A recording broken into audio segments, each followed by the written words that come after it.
Nggak harus yang merasa, "Oh kamu yang salah, kamu harus minta maaf." Enggak, kadang-kadang kata maaf itu untuk hanya mendamaikan suasana.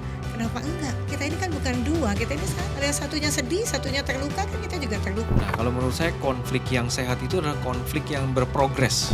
Balik lagi ke firman Tuhan kan. Firman Tuhan bilang seorang laki-laki. Laki-laki itu artinya udah dewasa. Jadi kalau kamu belum dewasa, janganlah kamu menikah.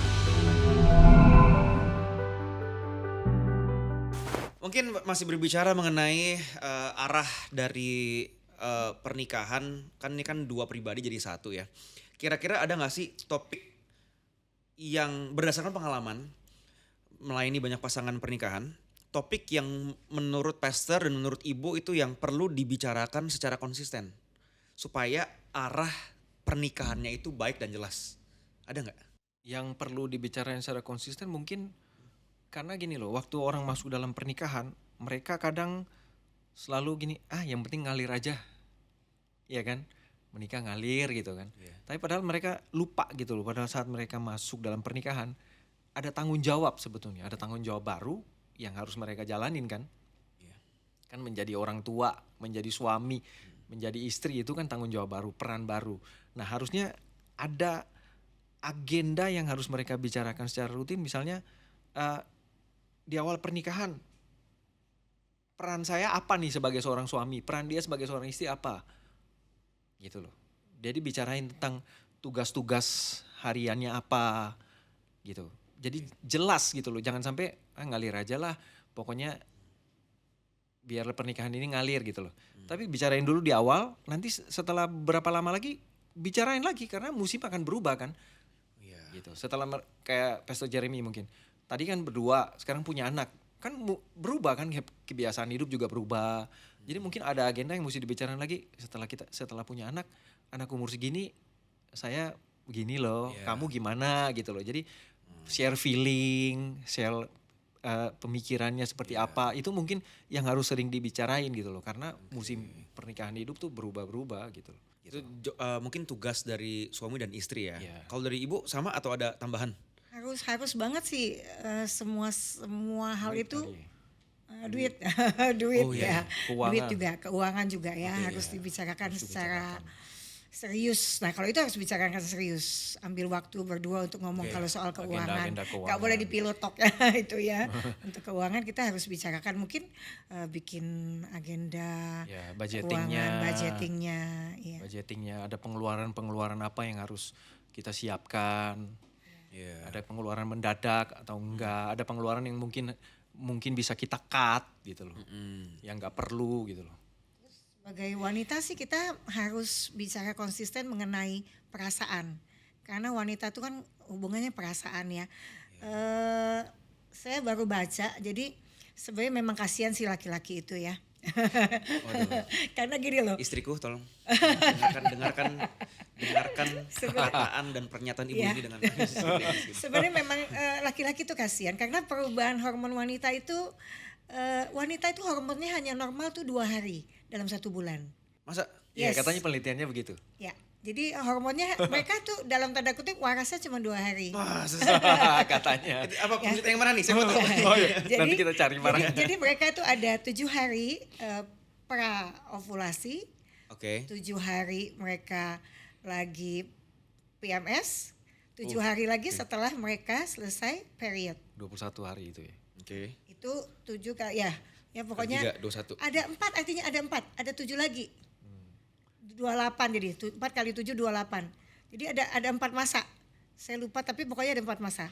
Ada yang sebelum mereka PMS, mereka PMS, Iya. mereka selesai period dan mereka mau period lagi. Pokoknya intinya gitu 28 dan hanya 2 hari mereka waras ya gitu ya.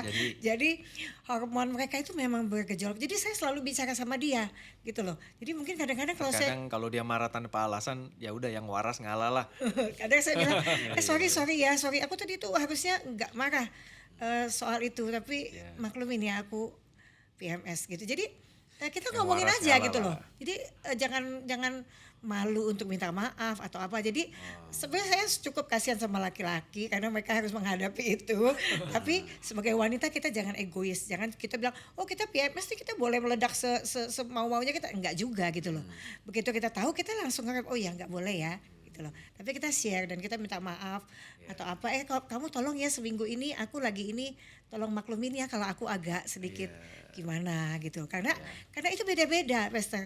Ada saat dia merasa sedih, ada saat dia lagi seneng banget, saat dia lagi doyan makan, saat dia lagi WT-an gitu. Jadi beda-beda. Wah, berbicara mengenai bertengkar, emang mau masuk ke topik selanjutnya bertengkar sih. Oke, boleh. Bertengkar kan? Boleh. Saya jauh-jauh dulu deh. Mau tanya ini apa ya? Penasaran aja dari kan marriage pastor ya kan, yang lebih sering ngomong sorry siapa? Lebih sering ngomong sorry. Ngomong sorry. Dulu nih yang ngomong. Biasanya beda ya. Kalau waktu pacaran ya, aku yang salah, aku gitu kan. Kan orang pacaran kan gitu kan. Aku yang salah, enggak aku deh, aku yang salah gitu. Tapi kalau udah married biasanya enak aja gue yang salah, lu yang salah gitu. Enggak tapi Minta maaf enggak gitu. Enggak tapi kalau dalam pernikahan kita kayaknya saya lebih banyak ngomong sorry ya. Gitu ya. Setuju enggak Ibu ya? Kayaknya saya kurang setuju. Jadi gini loh, masa-masa ada masanya gitu Pastor. Masa awal pernikahan itu kan adjustment. Itu banyak banget konflik seperti yang dibilang tadi, bahwa enak aja gue yang mau minta maaf gitu. Enggak dong, lu yang salah gitu kan. Nah itu masa-masa ego yang memang lagi sangat tinggi gitu loh. Tapi seiring berjalannya proses kan kita jadi menertawakan saat-saat itu. Ngapain sih kita harus berantem dan saling ego dan saling ini, kenapa enggak kita langsung minta maaf aja. Karena gini loh, kadang-kadang enggak harus yang merasa oh kamu yang salah kamu harus minta maaf, enggak. Kadang-kadang kata maaf itu untuk hanya mendamaikan suasana. Kenapa enggak? Kita ini kan bukan dua, kita ini satu. Kalau yang satunya sedih, satunya terluka, kan kita juga terluka. Wih bagus nih. Enggak, kenapa saya enggak ngomong maaf aja gitu loh. Bukannya segampang, oh udah ngomong maaf aja. Enggak, tapi benar-benar menyadari. Karena itu juga berproses ya, berproses. Untuk jadi seperti ini kan berproses. Kadang-kadang kayak seperti tadi saya bilang, aduh sorry banget ya tadi kok saya gitu aja saya marah sih. Padahal harusnya saya enggak marah. Tapi saya lagi PMS, sorry gitu loh. Jadi saling sih, menurut saya kalau pertanyaan Pastor tadi, menurut saya siapa lebih banyak sama. Jadi begitu kita menyadari bahwa kenapa kita nggak minta maaf aja supaya keadaan ini menjadi baik, kenapa kita harus tunggu-tungguan? Kan menang jadi arang, kalah jadi abu kan dalam pernikahan. Jadi ya kita kan udah satu gitu. Tapi pada kenyataannya adalah banyak yang curhat ke saya sih. Apa nih seruan hati saya nggak banyak yang curhat. Banyak kan yang cowok sih. Yang cowok. Yang gedek nih. Pasangan saya atau istri saya tuh udah tahu dirinya salah, nggak mau minta maaf. Walaupun dia yang salah, yang istri yang salah katanya, saya minta maaf. Mungkin ada nggak? Kan ibu ini ngomong sorry ketika merasa salah. Boleh tatap kamera di depan ini? Kasih masukan mungkin tips and tricks bagaimana untuk bisa menyatakan maaf mungkin kepada hati yang berbatu. Tips and trick ya. Oke. Karena bagi saya suami saya itu adalah orang yang saya cintai gitu ya. Kenapa harus saya sakiti gitu? Kenapa harus walaupun apalagi saya salah nggak salah, saya minta maaf gitu loh. Apalagi kalau saya memang udah ketahuan saya salah, ya kita minta maaf lah. Ya kita sebagai wanita yang bijak, bukanlah wanita yang bisa menguasai suaminya ataupun menguasai dompet suaminya. Tapi seorang wanita yang bisa menguasai perkataannya. Keluarkanlah kata-kata yang bijak, minta maaf, puji dia. Siapa lagi yang muji? Jangan sampai orang lain yang muji suami kita ya. Saya juga masih belajar kok, tenang aja.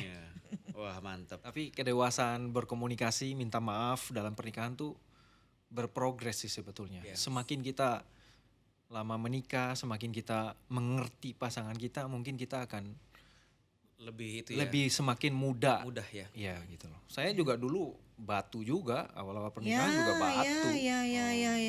Gitu. Tapi semakin berjalan waktu, saya makin merasa bahwa nggak sehat cara saya berkomunikasi kalau gitu. Ego gitu. Yang penting dua-duanya punya tujuan yang sama, bahwa kita menikah ini bukan cuma hanya untuk hubungan apa ya? Hubungan apa ya, romantisan gitu loh. Atau apalah itu namanya, tapi memang benar-benar kita itu saling mengisi gitu loh. Iya. Iya kan? Gitu. Masih berbicara mengenai pertengkaran. Boleh.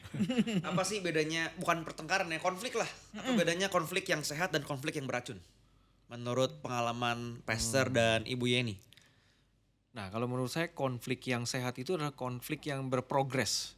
Dalam arti kata gini, bahwa pada saat kita menghadapi satu progres, terus kita berkomunikasi dengan progres itu, kita harus tahu gini bahwa kedepannya kalau kita menghadapi progres kayak konflik seperti ini, kita udah tahu cara menghadapinya, cara menyelesaikannya. Itu baru namanya konflik yang sehat dalam tanda kutip ya. Yang bisa membuat kita bertumbuh bersama dalam konflik itu. Contohnya apa? Misalnya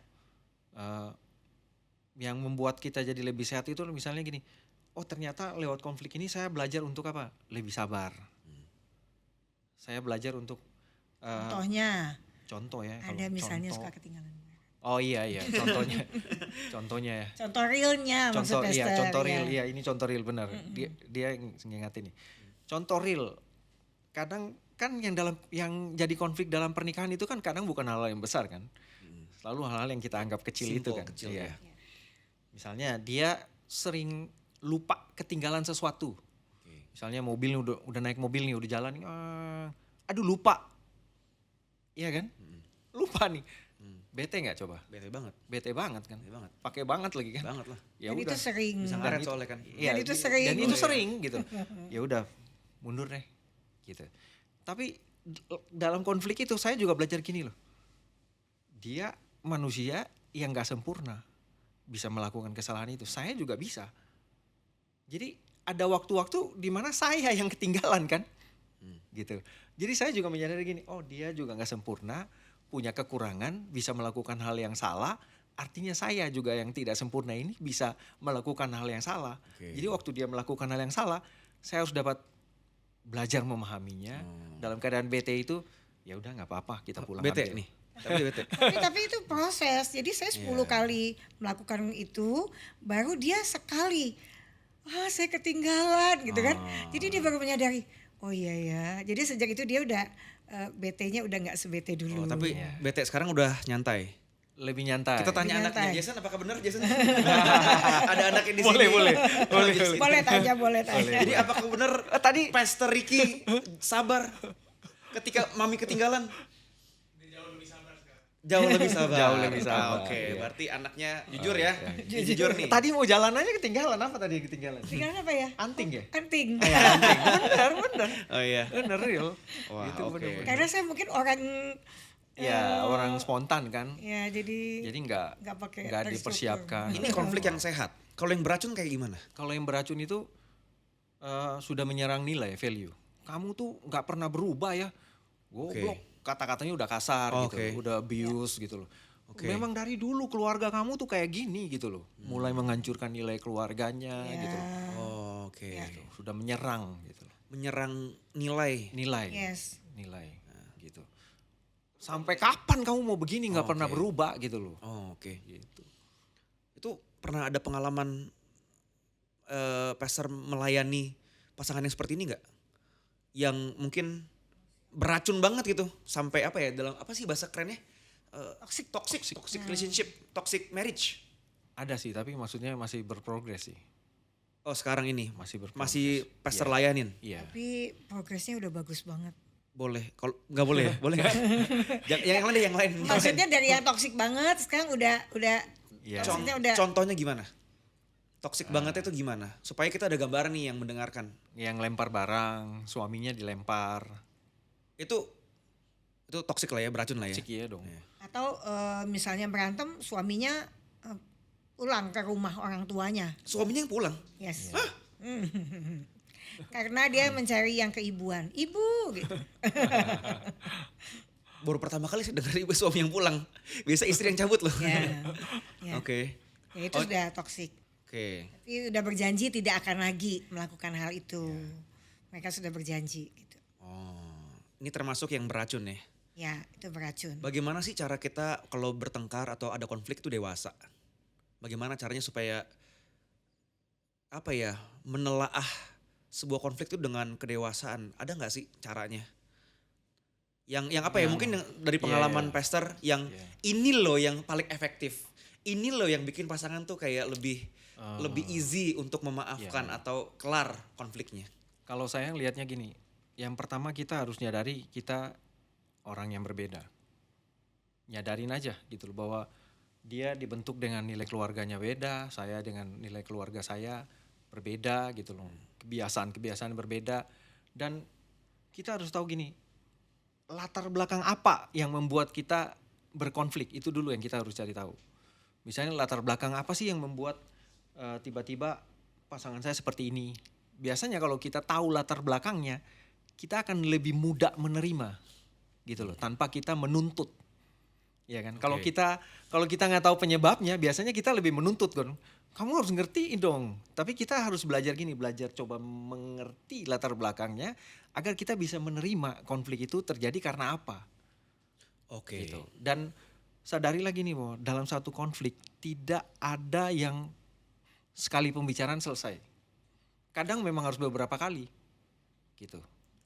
Bisa jadi gini, bisa jadi kita lagi konflik nih, mau ke undangan, tapi tiba-tiba terjadi konflik kan, ribut.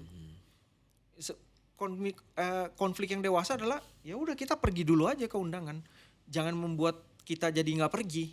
Itu yang dewasa. Iya, itu yang dewasa. Pergi aja, sampai di undangannya gandengan tangan aja, meskipun dalam situasi hati bete juga, belum selesai konfliknya, gitu. Tapi itu tandanya bukan munafik loh. Bukan loh, tandanya kita bagaimana dewasa menyikapi konflik yang terjadi dalam pernikahan. Jadi ini bukan fake ya, tapi ini dewasa ya. Dewasa. Yes. Karena punya agenda pulang dari Akan undangan bahas. kita Ya, bahas kita bahas lagi ya. gitu loh. Kita bahas lagi. Itulah tandanya kedewasaan. Kedewasaan. Dan balik lagi kalau saya komunikasi ya. Jadi saya banyak belajar dari Ricky bahwa kita kalau ngomong itu nada suara itu pengaruh. Jadi lakukanlah selalu dalam nada low and slow.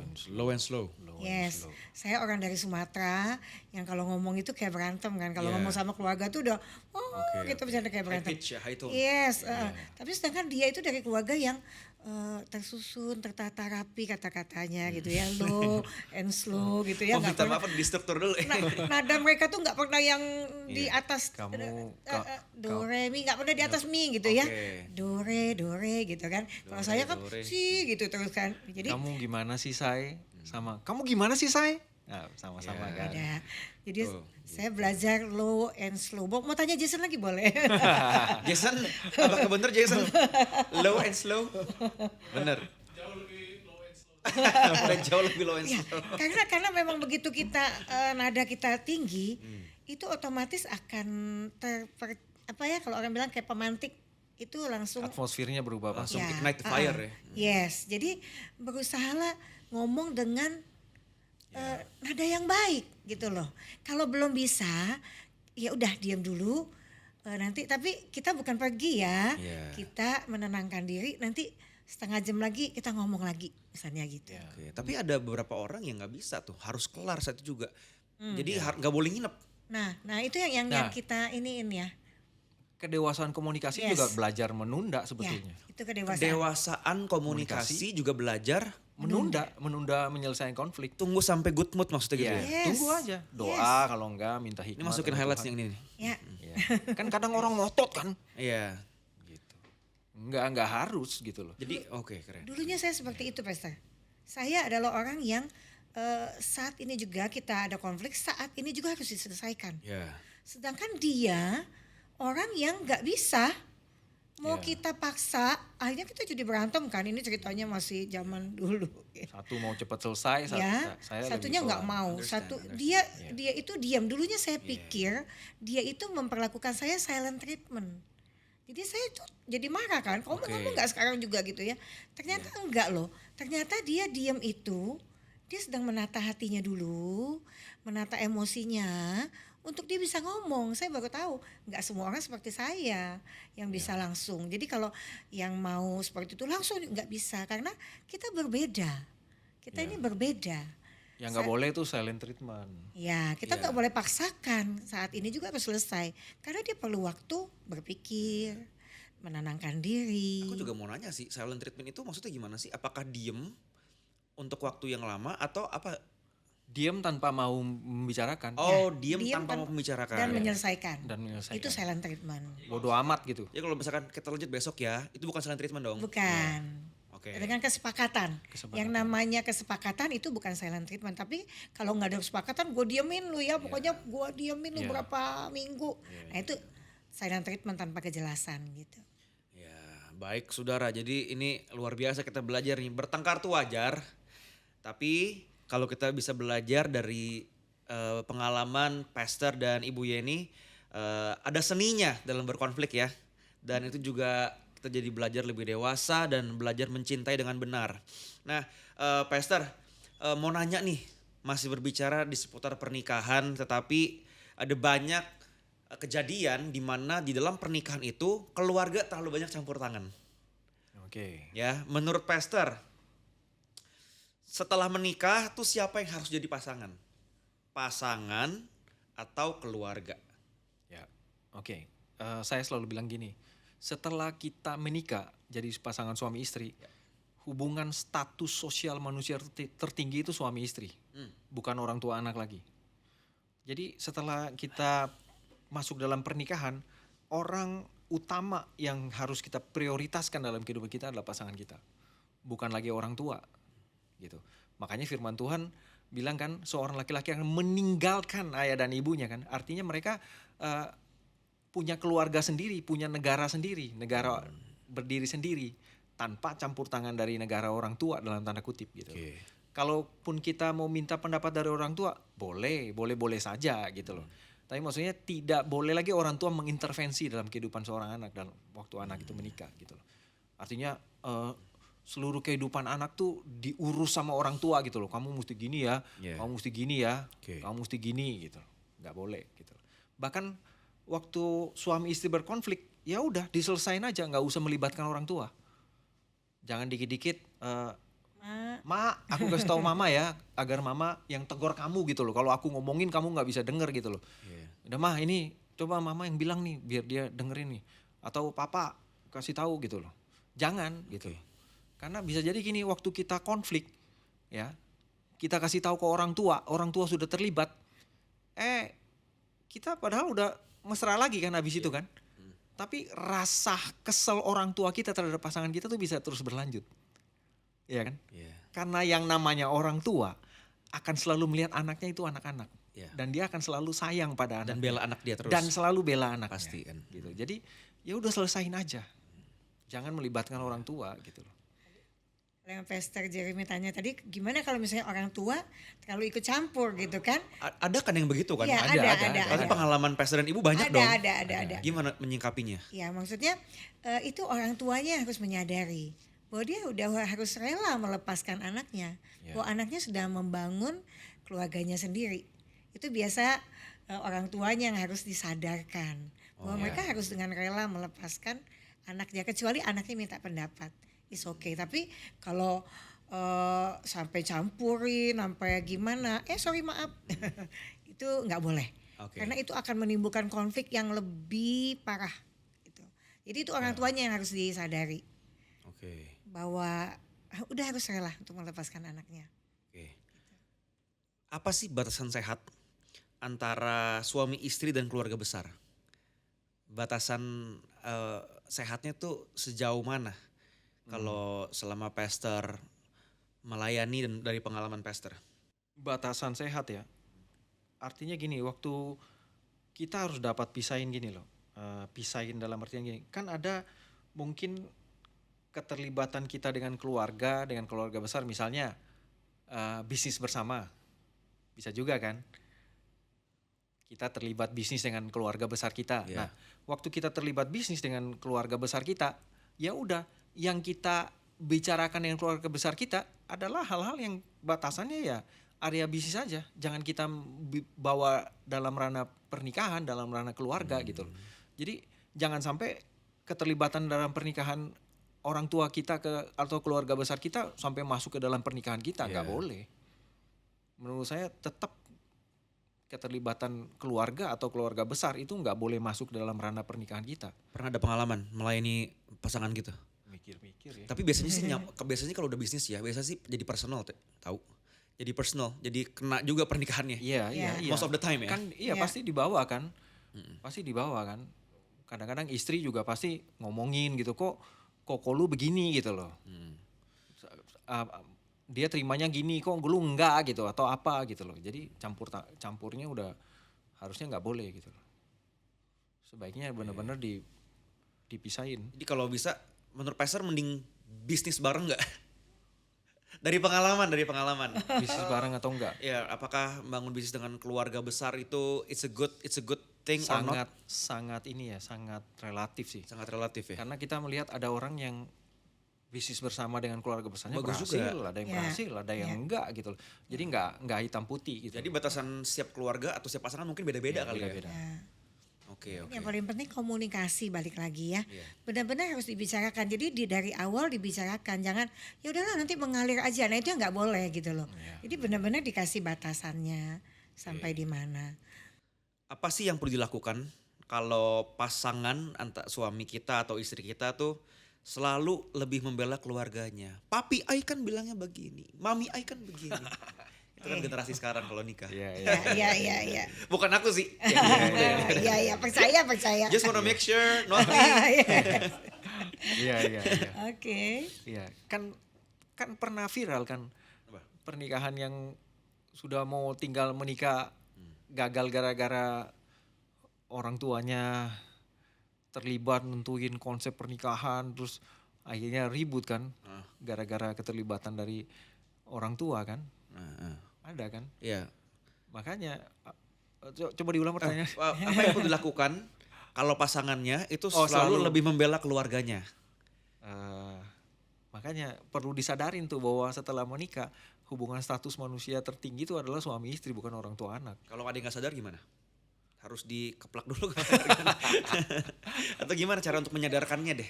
Mungkin ada orang-orang yang secara emosional mungkin terikat dengan orang tua kali ya. Itu yang membuat mereka tidak dewasa dalam dalam kepribadiannya, sehingga merasa tergantung dengan orang tua sampai apa-apa tuh papa saya bilangnya gini loh, mama saya bilangnya gini loh. Karena sebetulnya mungkin secara pribadi dia nggak dewasa gitu. Balik lagi ke firman Tuhan kan. Firman Tuhan bilang seorang laki-laki itu artinya udah dewasa. Jadi kalau kamu belum dewasa, janganlah kamu menikah. Balik lagi ikut RL ya. Kalau udah ikut RL biasanya enggak. Papi Ai bilang gini. Iya. Yang nonton banyak bukan NDC nih gitu. Ya. Jadi yang kawin papa kamu apa kamu gitu kan. Tapi jadi ya pasti aku percaya yang nonton ini banyak, yang menyaksikan podcast ini banyak yang mungkin tertegur juga sih. Ada gak sih satu step mungkin untuk bisa ngomong ke kamera mungkin Pastor Ricky atau Bu Yeni yang ngomong ke pasangan yang dikit-dikit Papi Ai, Mami Ai, atau keluarga saya kan mau begini, saya begini, keluarga saya begini, ada nggak? Sebetulnya gini, setelah kamu menikah, ketahuilah bahwa status hubungan manusia tertinggi itu suami istri, bukan kamu dengan orang tua kamu gitu loh. Makanya firman Tuhan bilang gini, seorang laki-laki, artinya seorang yang dewasa. Kalau kamu masih merasa orang tua saya bilang begini, papi saya ngomong begini, mami saya ngomong begini, artinya mungkin kamu sendiri belum ada kedewasaan secara emosional, secara rohani, atau mungkin juga secara finansial gitu loh. Makanya seorang laki-laki harus benar-benar siap sebelum masuk dalam pernikahan dan menjadi pribadi yang benar-benar merdeka, dewasa gitu loh. Lagi harus di bold juga kata-kata membela gitu ya. Jadi maksudnya kok kamu nggak belain saya sih, kadang-kadang suka gitu kan. Kok kamu nggak belain saya sih? Dari mami kamu, dari papi kamu, papi kamu bilang begitu, kamu ini aja.